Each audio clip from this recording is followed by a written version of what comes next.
अजामिल एक ब्राह्मण है, सदग्रस्त है, पत्नी है, बच्चे हैं, सब कुछ है, लेकिन एक दिन शमिधा लेने के लिए जंगल में गया और एक वैश्या को काम में रत देखा। बंधुओं, दृष्टि दूषित हुई, मन दूषित हो गया। दृष्टि दूषित हुई, मन दूषित हो गया, और मन में क्या आ गया? मन में क्या आ गया? उसी वैश्या के साथ में रहने की इच्छा जाग गई। अपने घर परिवार सबको छोड़ करके उस वैश्या के साथ में उसी जंगल में रहने लग गया। अब वैश्या तो पैसों की भूखी रहती है। ब्राह्मण पूजा पाठ करने लगा तो वैश्या ने कहा है पूजा पाठ से काम नहीं चलेगा, जाकर के धन कमा करके लाओ, जाओ, यहां बैठ के पूजा पाठ कर रहे हो। इसलिए भैया विवाह करो तो बड़ा सोच के करना चाहिए, नहीं तो नहीं भी करो तब भी अच्छा है। आजकल तो कुछ प्रसिद्ध भी हो रहे हैं, नीले ड्रम सूटकेस इत्यादि पता नहीं क्या क्या सब प्रसिद्ध हो रहे हैं।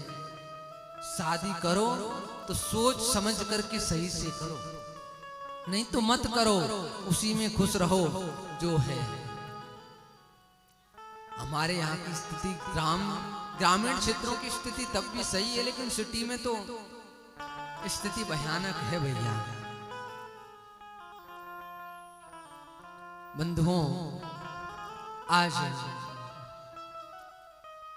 अब अजामिल ब्राह्मण कर्म से तो कोई पैसा ज्यादा आता नहीं है, तो कहां से लाए? तो चोरी करने लग गया, डकैती डालने लग गया। नंगी तलवार लेकर के, काले वस्त्र पहन करके निकलता है, लूट लूट करके लाता है, खूब वैश्या के साथ में रहता है। ये संगत का असर है। यदि आप अपने जीवन में सदग्रस्त हो और यदि आपकी राह थोड़ी भी दूषित हो गई तो आप नरकगामी हो सकते हो। यदि आपका संग थोड़ा भी बिगड़ गया तो आप गलत रास्ते पर जा सकते हो। कहां एक ब्राह्मण पूजा पाठ कराने वाला, दृष्टि दोष हुआ, दृष्टि दोष में वैश्या का संग हुआ, वैश्या का संग होने के कारण आज डाकू बन गया। बंधुओं, ऐसी स्थिति,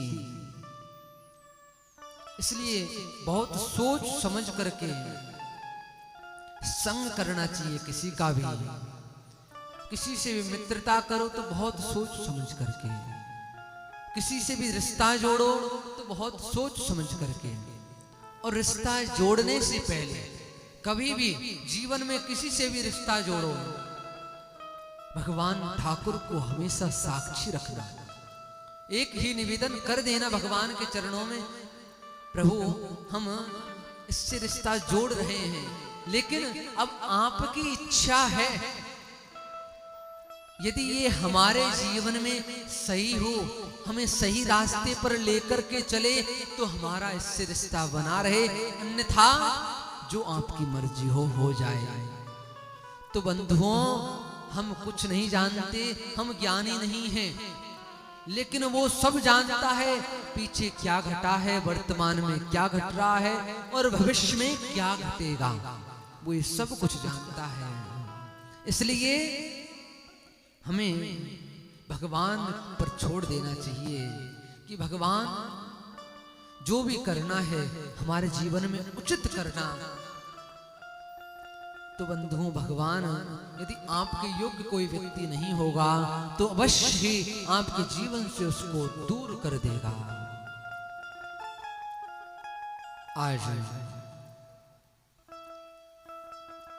उस गांव में कुछ संतों की टोली आई, भ्रमण करती हुई। रात्रि का समय हो गया था, किसी से पूछा तो संतों से मजाक कर लिया किसी ने, यहाँ पर एक अजामिल नाम का बड़ा भगवान का भक्त है, बड़ा संतों की सेवा करता है, आए दिन उसके घर में 100 संत रहते हैं। कहाँ रहता है भैया? कि गांव से बाहर रहता है, गांव से जैसे बाहर निकलोगे तो उसी का घर मिलेगा। कि ठीक है। संत बेचारे सीधे साधे पहुंच गए अपनी सेवा करवाने के लिए। वहां आवाज लगाई, अरे अजामिल भक्त, अजामिल भक्त। तो अजामिल भक्त तो नहीं आया, वैश्या आई निकल करके। वैश्या ने कहा, आप किस अजामिल भक्त को आवाज लगा रहे हैं? यहाँ पर कोई अजामिल भक्त नहीं रहता है, यहाँ पर तो अजामिल दुष्ट रहता है, यहाँ पर तो अजामिल डकैत रहता है। तो जब इस प्रकार कहा तो आज संतों ने कहा ठीक है, फिर हम कहीं और चले जाते हैं। लेकिन वैश्या ने कहा, देखो मैं वैश्या हूं, जानती हूं, लेकिन आप मेरे हाथ का भोजन ही तो नहीं कर सकते हो। मैं यदि अमनिया दे दूंगी तो आप खा सकते हो बना करके, इसलिए आप रात्रि में कहाँ जाओगे? ऐसा करो यहीं पर रुक जाओ, मैं अमनिया दे दूंगी बना करके, खा लेना। कि ठीक है, संत रुक गए। संतों ने भोजन इत्यादि बनाया, लेकिन मन ही मन सोचने लगे इसका उद्धार कैसे करें। सब लोग सुझाव देने लगे कि गायत्री मंत्र दे दो, महामृत्युंजय मंत्र दे दो, ये दे दो, वो दे दो, सुंदरकांड का पाठ बता दो।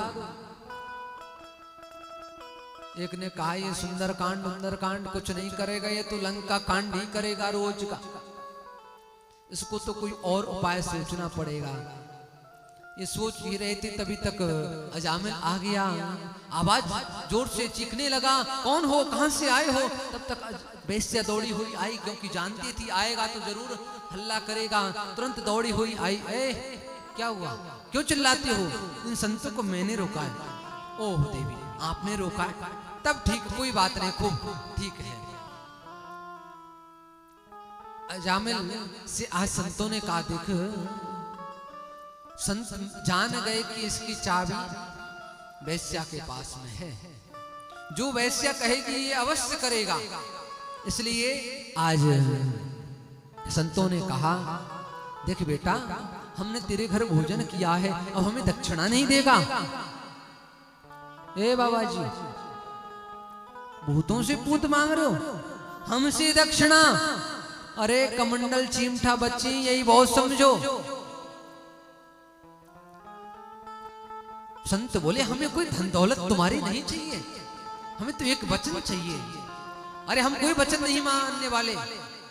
वैश्या ने कहा, सुन तो लो, पहले सुनो तो सही, क्या है, क्या बात है, कहिए महाराज जी, आप तो कहिए।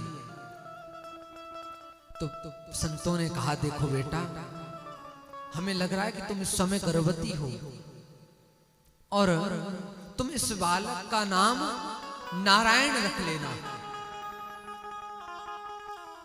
अजामिल बोला, अरे ये पुराना सा नाम है क्या? हम ये नारायण नारायण कुछ नहीं रखेंगे, हम तो टिंकू पिंकू चिंकू ये रखेंगे। तो आज वैश्या ने कहा, 9 पुत्रों का नाम अपने हिसाब से रखे हो, कम से कम एक पुत्र का नाम इनके कहने से रख लो, क्या हो जाएगा? बंधुओं, अजामिल ने कहा, ठीक है देवी, तुम कहती हो तो रख लेंगे। संत तो बेचारे सुबह चले गए। कालांतर में जन्म हुआ, उस बालक का जन्म हुआ। तो आज उसका नाम नारायण रखा गया। छोटा ही छोटा बालक था, ऐसी प्रीति उस बालक में हुई, हर काम में उसको भोजन करे तो कुछ भी कार्य करे, नारायण यहाँ आओ, नारायण यहाँ आओ, नारायण खेलो मेरे साथ में, नारायण मेरे साथ में आओ, भोजन कर लो। सब पुत्र के बहाने से भगवान नाम उच्चारण होता रहा। और एक दिन जब अंत समय आया, यम के दूत आए अजामिल को पकड़ने के लिए, तो बंधुओं क्या हुआ मालूम है? आज भी अपने पुत्र नारायण को चिल्लाया, नारायण बचाओ, नारायण बचाओ, नारायण बचाओ। जब इस प्रकार चिल्लाया तो आज बंधुओं उसका बालक तो नहीं आया, उस बालक ने तो नहीं सुनी, लेकिन उस नारायण के पार्षदों ने सुन ली। और उन पार्षदों ने, भगवान के पार्षदों ने आकर के यमदूतों को मार पीट करके भगा दिया। और इस दृश्य को आज साक्षात अजामिल ने देखा। अजामिल को वैराग्य हो गया और भगवान का भजन करते हुए आगे भगवान के धाम को प्राप्त हुआ। इस प्रकार